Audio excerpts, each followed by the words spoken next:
তো আল্লাহ পাক রব্বুল আলামিন কোরআনের মধ্যে বললেন, সমস্ত মানুষ জাহান্নামী, ক্ষতিগ্রস্ত, কিন্তু একদল ছাড়া।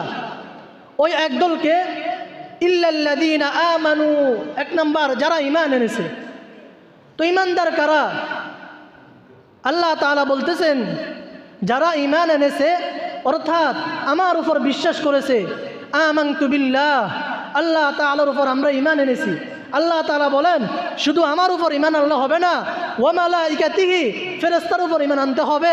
আর ফেরেশতার উপর ঈমান আনলে হবে না, ওয়া রাসূলিহি, রাসূলের উপর ঈমান আনতে হবে, ওয়া কুতুবিহি, কিতাবের উপর ঈমান আনতে হবে।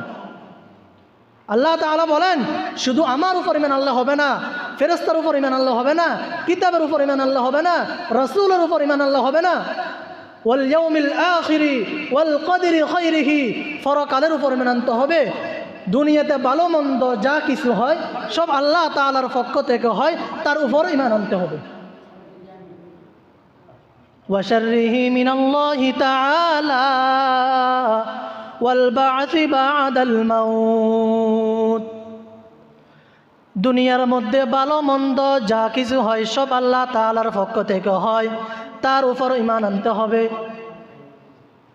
ওয়াল বা'সি বা'দাল মাউত, আর মৃত্যুবরণ করতে হবে। মৃত্যু সুনিশ্চিত, মৃত্যু নিশ্চিত না, মৃত্যু তো নিশ্চিত। যাদের মধ্যে 4টি গুণ আছে তারাই মুত্তাকি, তারাই ফরেজগার, তারাই সফল কাম।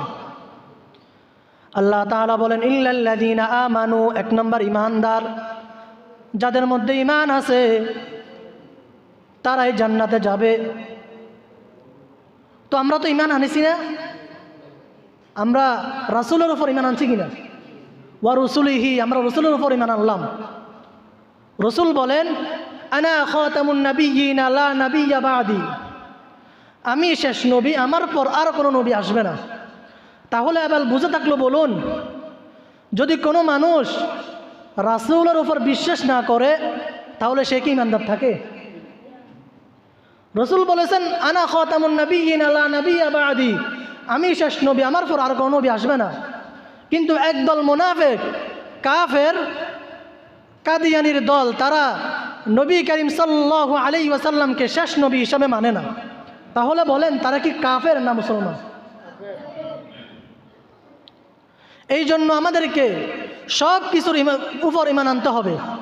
এখন পৃথিবীর মধ্যে, দুনিয়ার মধ্যে একদল বাইর হয়েছে, তার নাম বাউল নাকি ফাউল,